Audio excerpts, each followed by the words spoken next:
Sir నమస్తే sir. నమస్కారం అండి. ఏం పేరండి? నా పేరు ప్రతాప్ రెడ్డి అండి. ప్రతాప్ రెడ్డి గారు ఏం చేస్తుంటారు? నేను వ్యవసాయం చేస్తుంటాను. వ్యవసాయం చేస్తుంటారు. ఎక్కడ సార్ ఉండేది ఎక్కడ? మా సోమన్ గుర్తి పరిగి కిందికి వస్తుందా? పరి కాన్స్టిట్యున్సీ.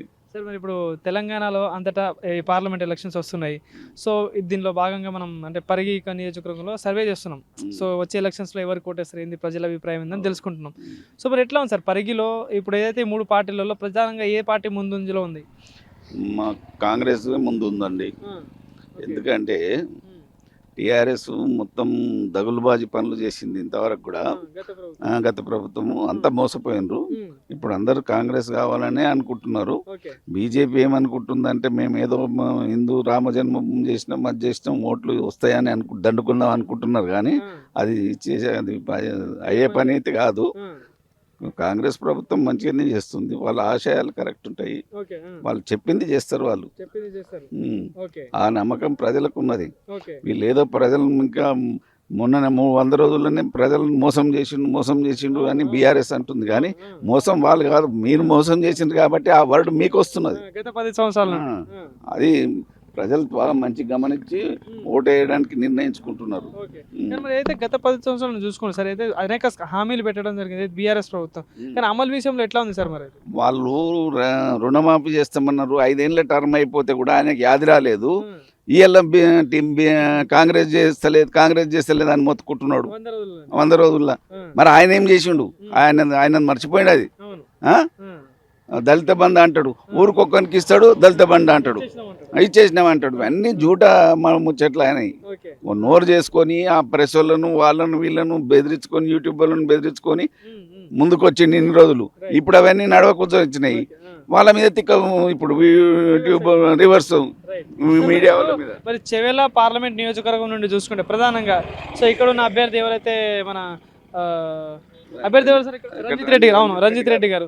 సో మరి ఎట్లా ఉంది రంజిత్ రెడ్డి పాలన ఎట్లా ఉంది? ఎందుకంటే గతంలో ఆయన ఎంపీగా కూడా ఇక్కడ 5 సంవత్సరాలు చేస్తున్నాడు. అతను బీఆర్ఎస్ లో ఉన్నప్పుడు కూడా అతను చాలా మంచి పనులు చేసిండు. కాబట్టి అతను అనుకున్నాడు, అరే నేను చేసిన మంచి పనులకు నాకు ఓటేస్తారని చెప్పి అతను కాంగ్రెస్ లోకి వచ్చిండు తప్ప ఆయన ఇదేం లేదు అతనికి. ఓన్ ఇమేజ్ ఉంది. ఓన్ ఇమేజ్ తప్పక ఉంది. ఓన్ ఇమేజ్ ఉన్నందుకే బీఆర్ఎస్ లో ఉన్న నేతలందరూ కాంగ్రెస్ లకు వస్తున్నారు. అతన్ని అనుసరించే వాళ్ళు కూడా వచ్చిండ్రు. కాబట్టి మాకు ఏం డోకా లేదు కాంగ్రెస్. వ్యక్తిపరంగా చూసుకున్నా కూడా ఒక లీడర్ లెక్క చూసుకున్నా కూడా ఎట్లా ఉంటుంది సార్ ప్రజలలో స్పందన? కానీ పనిచేసే విధానం ఎట్లా ఉంటుంది? పనిచేసే విధానం చాలా బాగుందండి. అది నిర్ణయించుకొనే ఇది కనీసం వాళ్ళ ఓట్ల బీజేపీ వాళ్ళది హంగామా లొల్లి ఎక్కువ ఉన్నది. కానీ వాళ్ళు ఊళ్ళో ఒక 50-60 ఓట్లు 100 ఓట్లు ఎక్కువ ఎక్కడే లేవు. సెంట్రల్లో ఈసారి అధికారం ఏది రావచ్చు అనుకుంటారు? మరి సెంట్రల్లో అయితే మనకైతే అంత తెలియదు అక్కడ విషయాలు. అంటే మీరు ఏమనుకుంటున్నారు, ఏది వస్తే బాగుంటుంది అనుకుంటున్నారు?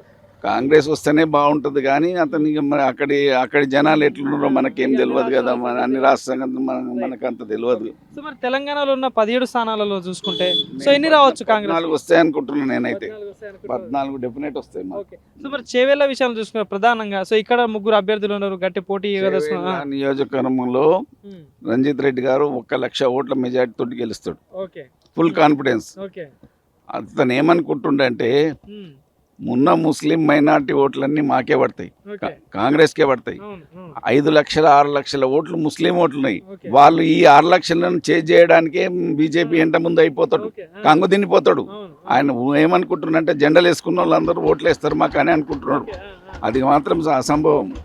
మరి ఇప్పుడు పరిగిలో చూసుకుంటే పరిగిలో చేయాల్సిన అభివృద్ధి ఏముంది ఇంకా? ఎందుకంటే గత ప్రభుత్వంలో ఏం జరగలేదు. అంటే ఇప్పుడు ఇక్కడ ఎమ్మెల్యే కూడా కాంగ్రెస్ పార్టీ నుండి గెలవడం జరిగింది. అసలు చేయాల్సిన అభివృద్ధి ఏముంది ఇక్కడ?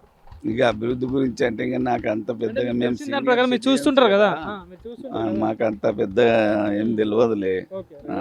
Thank you sir. నా అభిప్రాయం కాబట్టి నేను చెప్తున్నా.